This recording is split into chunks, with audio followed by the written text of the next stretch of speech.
இருந்தாலும் எதிர்கட்சியாக இருந்தாலும் திராவிட முன்னேற்ற கழகத்தின் போர் குணத்தை, போராட்ட குணத்தை யாரும் மாற்றிவிட முடியாது என்பதையும் இது காட்டுகிறது. சில நாட்களுக்கு முன்னால் ஒன்றிய நிதி அமைச்சர் நிர்மலா சீதாராமன் அவர்கள் பட்ஜெட்டை படித்தார். அந்த பட்ஜெட்டை படிக்கும் போது பல பேருக்கு சந்தேகம். நாங்க டெல்லியிலே நாடாளுமன்றத்திலே இருக்கிறோமா அல்லது பீகார், ஆந்திராவுடைய சட்டமன்றங்களிலே ஒருவேளை நின்று கொண்டு அந்த பட்ஜெட்டை கேட்டுக்கொண்டிருக்கிறோமா என்று தெரியாத அளவிற்கு இந்த நாட்டின் ஏனைய பகுதிகள் எல்லாம் நிராகரிக்கப்பட்டு 2 மாநிலங்கள் மட்டுமே இந்த நாட்டிலே இருப்பதாக எண்ணிக்கொண்டு அவர்கள் ஒரு பட்ஜெட்டை தயாரித்திருக்கிறார்கள்.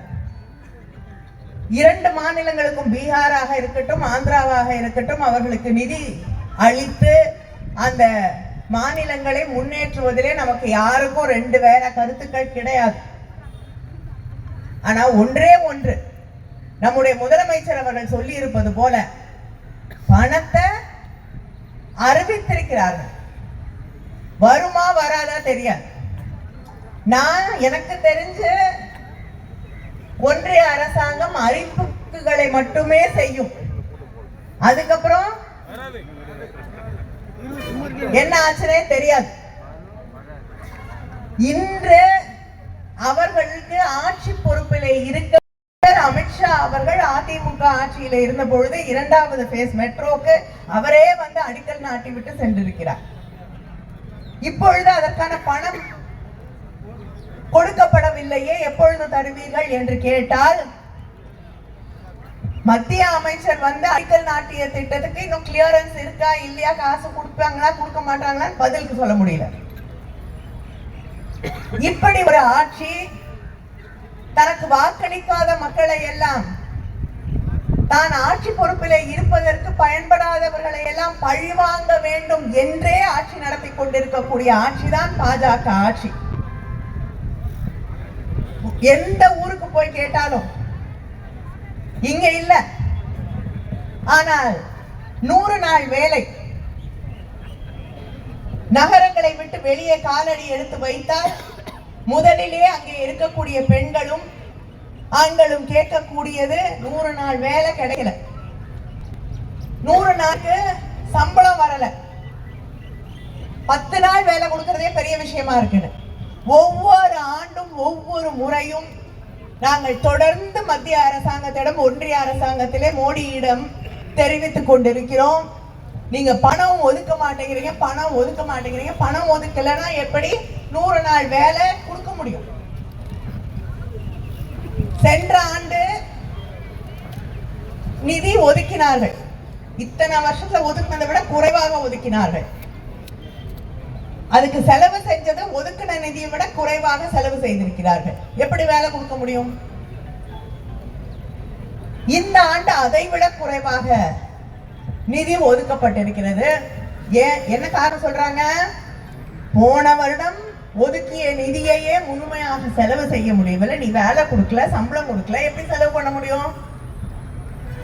அதனால் இந்த ஆண்டு இன்னும் குறைவாக ஒதுக்கப்பட்டு இன்னும் பல பேருக்கு வேலை வாய்ப்புகள் கிடைப்பதற்கு 100 நாள் வேலை திட்டத்தின் வழியாக கிடைக்கக்கூடிய வாய்ப்புகளை குறைத்திருக்கிறார்கள். இப்படி எல்லா இடத்திலும் தமிழ் இங்க என்ன நடந்தது, மழை வந்ததை பத்தி எல்லாம் கேட்டுட்டு அப்புறம் நம்ம நிதி அமைச்சரை அழைத்துக் கொண்டு எல்லா இடங்களுக்கும் சென்று பார்வையிட்டு விட்டு முக்கியமான ஒரு கருத்தை சொன்னார்கள். என்ன? கோயிலுக்கு போனீங்கன்னா தட்டுல காசு போடுங்க, உண்டியல்ல போடாத. அதனால சொல்லிட்டு அவ்வளவுதான். போனவங்க தமிழ்நாட்டை பத்தி சிந்திக்கவும் இல்லை, நமக்கான அந்த மழைக்கான நிவாரண நிதி 1 ரூபாய் வரல.